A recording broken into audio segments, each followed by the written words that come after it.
The Tao of Self-Confidence, Episode 313. Welcome to the Tao of Self-Confidence, where I share stories of amazing women who have discovered their inner journey to self-confidence. Visit our website at thetaoofselfconfidence.com. Your inner journey to self-confidence awaits. Well, hello friend. Welcome to the Tao of Self-Confidence, where I share stories of amazing women who have discovered their inner journey to self-confidence. I'm your host today, Sheena Yap Chan, and today I have a phenomenal lady on the show today. She is a psychologist, and she is also the co-founder of the Asian American Psychology Association's division on Asian Americans with mixed heritage. And I'm just really excited to have her on and share her story with us today. So without further ado, I'm going to introduce you to Alicia del Prado. Alicia, how are you today?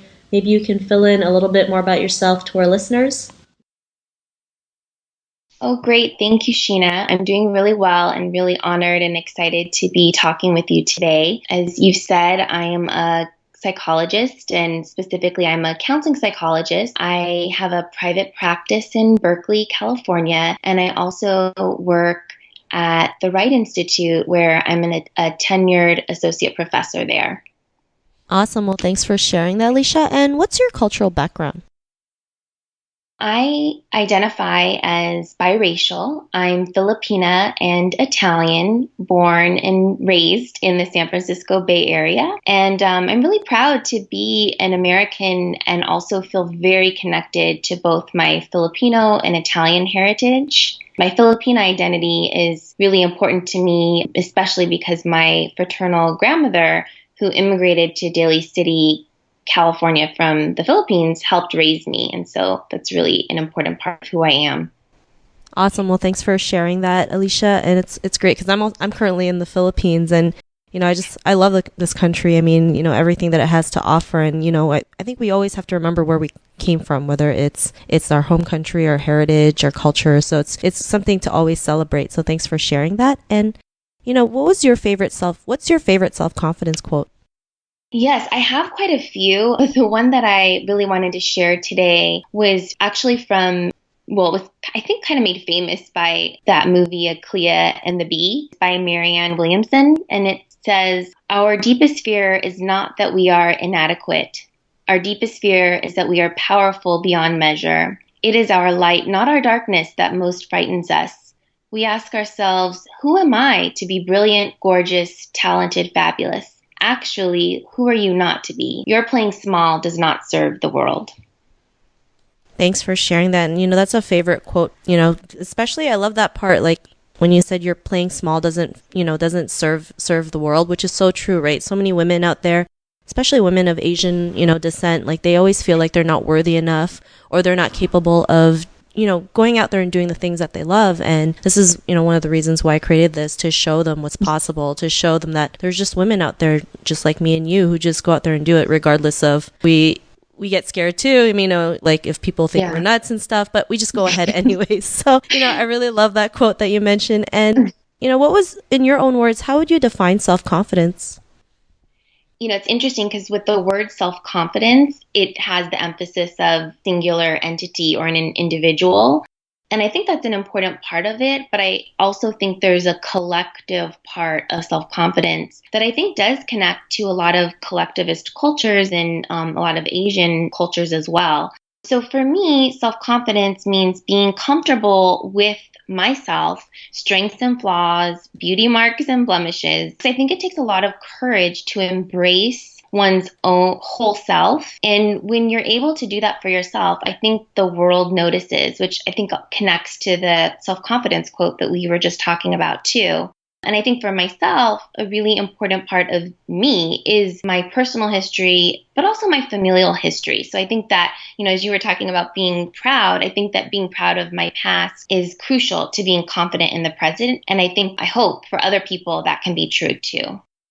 Awesome. And I love your definition. And it's so true. I think a lot of women feel like, they can only show their strengths, right? And never show weakness. Because if like you show weakness, it's like something's wrong with you. But it's all a part of us. And it's actually, sometimes our weaknesses can actually help us, can actually be in our favor. It's happened to me tons of times. And we just tend to forget, like, being you is strengths and flaws, even if there's like a pimple on your face. It's okay. You know, Yeah. we all go through it, and it's just Mhm. it makes us, you know, who we are, and it brings that authenticity out. So, you know, Totally. Literal pimples and then also the metaphorical ones too. yeah, I totally agree. And, you know, Alicia, what was your life like before your discovery of self confidence?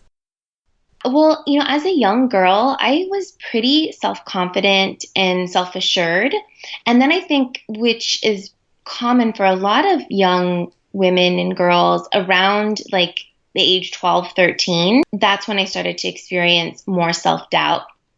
I think it was partly connected to having some falling outs with some friends that were really important to me at that time in my life and felt just really alone and rejected and started doubting myself more. And that was really painful, similar to I think what you were saying about what do you kind of learn from those things. And so, that was part of my adolescence.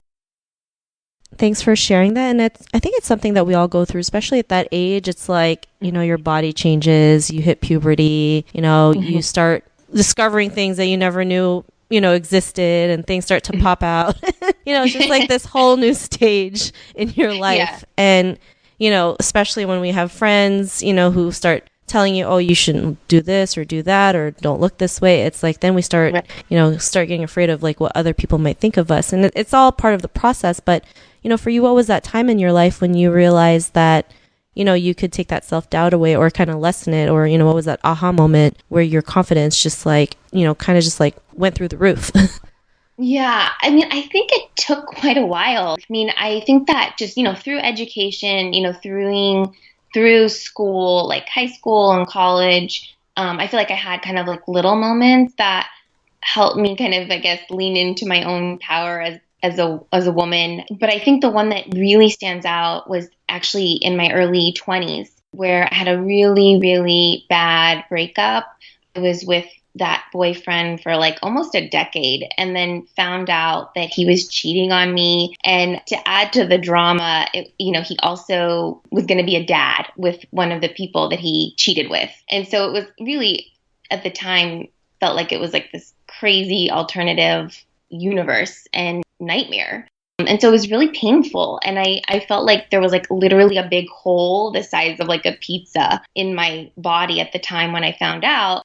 But every day, that I woke up and survived, like the hole got smaller, it shrank, and ultimately disappeared. And, by kind of living through that really painful kind of breakup and loss in my life, I just really, that's when I was like, oh my gosh, I can survive anything. Like, I'm going to be totally fine, and really felt like I can handle anything. And I think that helped me persevere when other, difficult things in my life have happened, whether it's been death or other losses that I've lived through.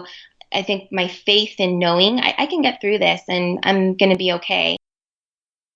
Thanks for sharing that. And, you know, we all go through like bad breakups, you know, some worse than Right. others. And, you know, Universal, yeah. I'm glad that you're able to take something as bad as this, especially in your situation, and, you know, see the light at the end of the tunnel, right? I mean, so many people kind of get stuck in their own story, thinking that they're not good enough, something must be wrong with them. And we all been there, right? It's like, why doesn't this guy like me? What's wrong with me? You know, is there something weird about me that he doesn't want to be with? But, you know, Yeah. these things happen so that we can become stronger and we can become better. And, you know, because of that, what's your life been like now? Yeah, well, I'm definitely not plagued with the same worries that used to weigh me down, as I mentioned in, I guess, adolescence. And instead, I feel like my head is really clear. I live very mindfully. I have two young boys, a 5-year-old and a 2-year-old. And when I'm with them, I really am I can do my best to just be present with them, listen to them when they laugh deeply, watch them when they smile. And just, I think that there's a clarity again that I didn't have before the aha moment that really allows me to just pursue my goals and my dreams in a very authentic way.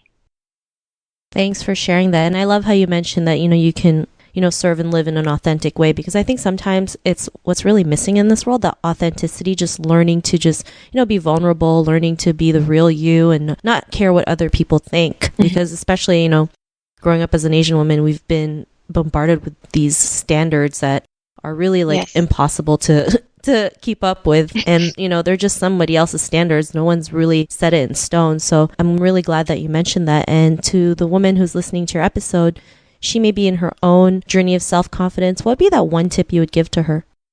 I would say follow your heart. I think that advice has served me well in moments of self-doubt, and I hope that other women and people listening will follow their hearts.